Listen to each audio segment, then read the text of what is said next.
Stars head coach Pete DeBoer to take your questions. Once again, please raise your hand and wait for the microphone. We'll start right side, front row. David. Hey, David. Hey, Peter. I'm just wondering if you take an overall look at the 3 games, is there one, big adjustment you're looking to make going into Game 4?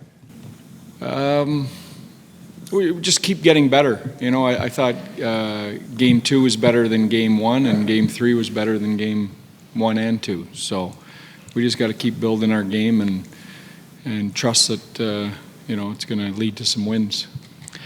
Right side, second row, Tim. Yeah, I know Mikko doesn't have to be the guy to step up and score, but given the kind of games he gave you, a couple against Colorado, a couple against Winnipeg, how much could you use something like that going in? Yeah, absolutely. I think, listen, their best player, scored last game. So I think this time of year you rely on that. Now, having said that, their best player didn't score a lot before this series, and they had other guys carry them. So we have to get some of that too. We can't wait around for Mikko to score. I think Mikko is going to get his goals. He's still getting good looks. I think they're eventually going to go in, but the other thing is we're generating enough chances to score. We got to finish.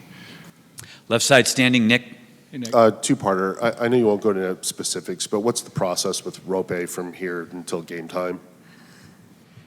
Not much. I mean, heal and get better, and we'll cross our fingers. He'll try it again and warm up, and we'll see. And just with his speed and rush ability, Knobloch was in here talking about how they know what a good rush team you are. Like, how does that change things if he's not in the lineup, right? You lose your number 1 center, but also a speedy guy who's great on the rush. Yeah, hard to replace, but I thought our group did a real good job last night of that. I didn't think it affected our might have affected our finish. Maybe he sticks one in the net, but I didn't think that it affected our offensive game. I thought we got a real good response from our group, considering our number 1 center was out of the lineup. Left side, second row, Pierre. Yeah. Pete, looking at the film today or last night, second period, you tilted the ice pretty good on them. How do you replicate that for longer stretches? Because that seems to be your game right there. Well, listen, they're a dangerous quick strike team, and we all know the names over there that lead most of that.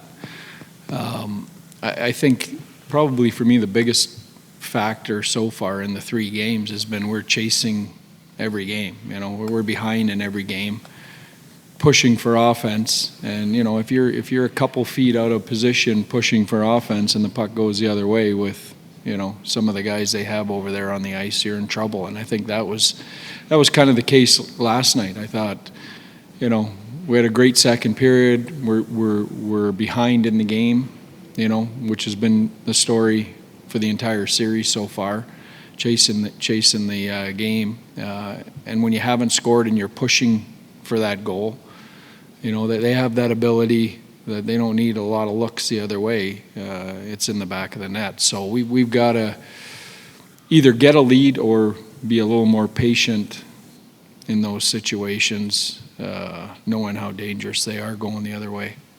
Left side, third row. Hey, Pete, many of your guys have talked throughout this postseason about how the group just doesn't get too high or too low, regardless of win or loss. Do you see your guys keep things light, and who might keep things light? I don't know. I mean, I think it's a mixture. I don't think we're a light, fun bunch of guys. I mean, I had Joe Thornton and Brent Burns in the Stanley Cup Finals walking down the streets of Pittsburgh without their shirts off. We're not those guys. They they enjoy themselves. I think they're a serious group, but they have a quiet veteran confidence to them about being comfortable playing this time of year and being comfortable playing in these situations, behind in series, in tight games. And that's a confidence you get by having been here before. Right side, second row, Mike. Hey, Pete. Last game, it was more circumstantial that you got the fourth line together, but is there any thought to what energy they bring when those traditional fourth liners are all Yeah. together? No, they were great last night, you know. I mean, listen, if every time we put them together and played them, they played like that, we wouldn't have broke them up. But, you know, they gave us great juice last night. And you know what, when we get them back out there together, if it's tomorrow night or the next night, you know, we need the same thing. Stay in that same row, Leah. Hey, Yeah. Pete.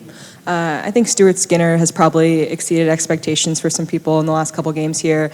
Jake's been so good for you in the latter half of series. Yeah. What's kind of the key of capitalizing on maybe the goaltending advantage you had Yeah. entering the series? Well, I mean, one, I'm not surprised by Stuart Skinner. I mean, I saw it last year, so, you know, I think we expected him to be good, and he has been good. And, you know, the last person in our group I'm worried about is Jake Oettinger and, you know, how he's going to play here going forward. We'll take a couple more. Left side, front row, Eric. What do you need to see more of from Wyatt Johnston, and what's been different from his game, you know, this spring compared to last spring?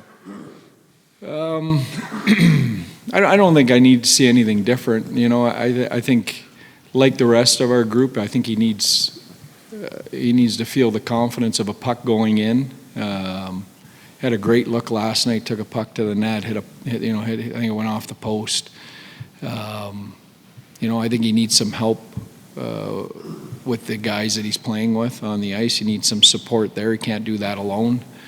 You know, he's had some tough assignments so far in the playoffs. I mean, he's had to play head-to-head against McKinnon in a series where we were short-staffed and we were, you know, really in a defend, bend, but don't break kind of mindset. And then he had to, you know, do the same against Scheifele. Not every shift against those guys, but he's taken on a big load of that McDavid this series. So he's a 22-year-old with a lot on his plate, and, you know, I think he's just fine. Last one, left side, back row, JF. Good job. Maverick Book played 73 games this year, but only Who's that? Maverick Book Yeah. played 73 games, only 2 since the start of the playoff. What might be missing in his game to be a regular coming playoff time? You know what? I don't know if he's missing anything. I think he's in our conversation every time we put a lineup up. I think he made some great strides this year. You know what? You look at both teams' lineup. I mean, look at the scratches, the guys they're scratching. You know, Jeff Skinner and Arvidsson, two. One's a 50-goal scorer in the league at some point. The other guy's a multiple 30-goal scorer in the league. You get down to the end here, these are tough lineups to crack if you're a young player, unless you're exceptional. So it's a great learning experience for Mav. You've had a history of responding well to losses. How do you go through the process?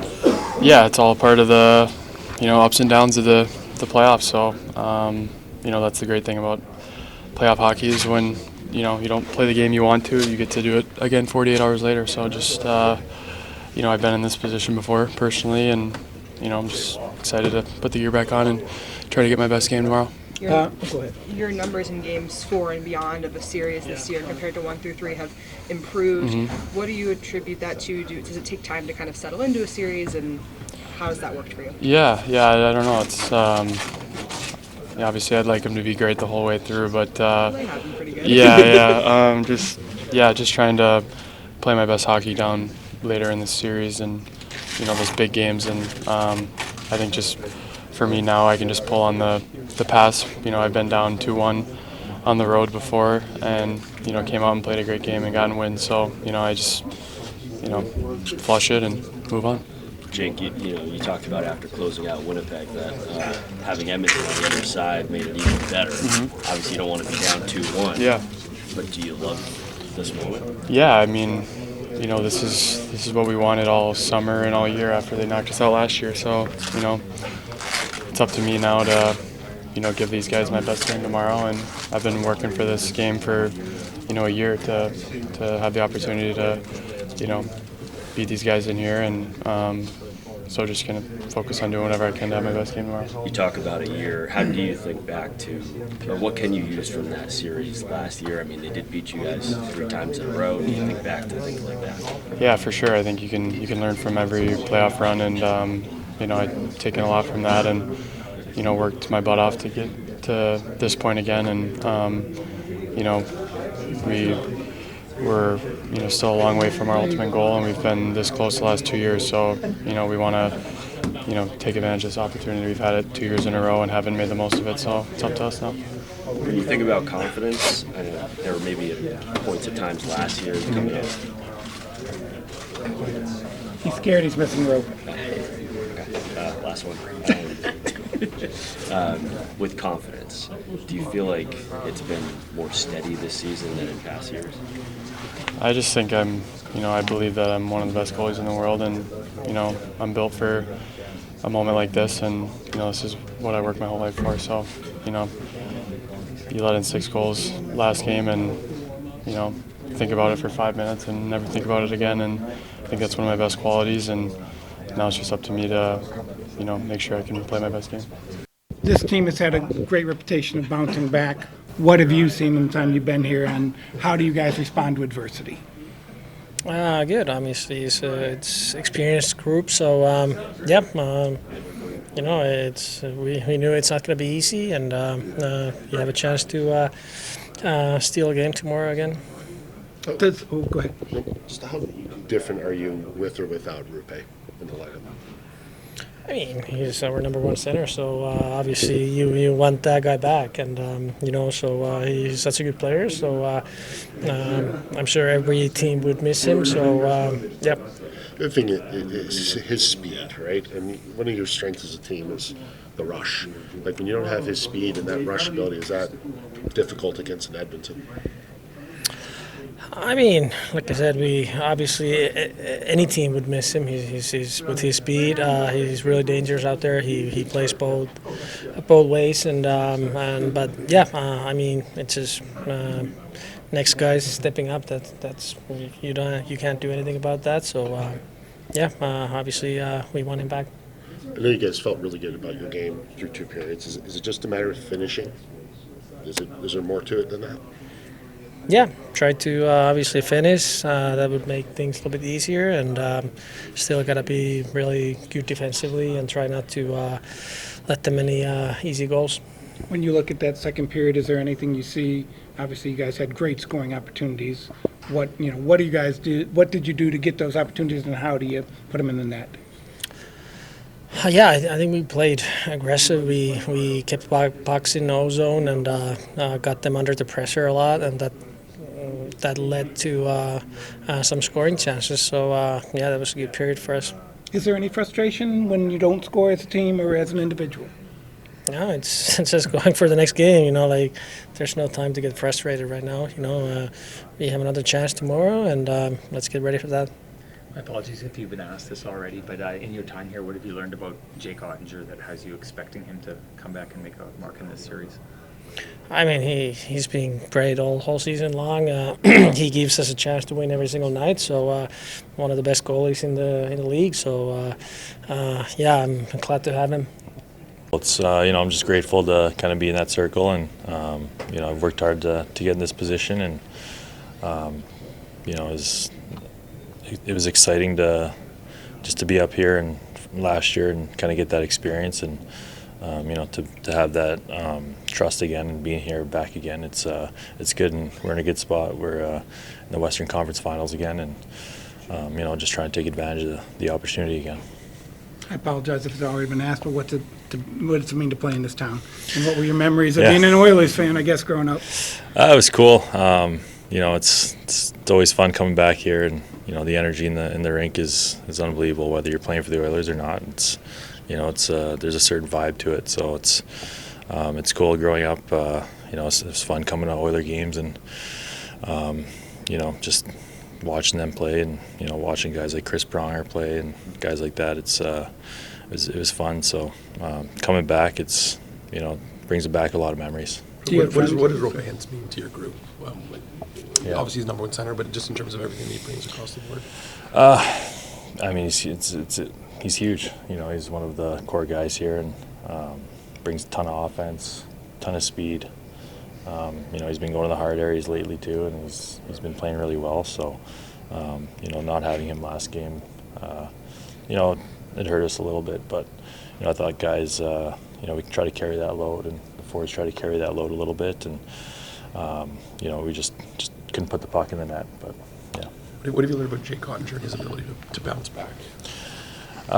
He's the most level-headed guy I know. So whether we win a big game or clinch a series or lose a big game, I think he just keeps it level, and he's going to take care of what he can control, and he's really good at that. Can you put your finger on what the biggest problem is as far as generating goals? The offense seems to be there, the opportunities, but not the actual finish. Skinner's playing pretty good. He's doing a good job back there, but I don't know. I think a couple bounces, they've been blocking shots really well too. So, it's tough to really put a finger on it. I think it's just having that belief that we're going to go in and next game and play the same way and put the puck in the net and come out with a win. You mentioned being back in your hometown. Have you had to spring for some tickets for friends and family? Is it expensive around here? Yeah, it is pretty expensive, even with the conversion. But I think that's fine. I got a lot of supporters and a lot of support group, family, and everything. So I don't mind buying them tickets.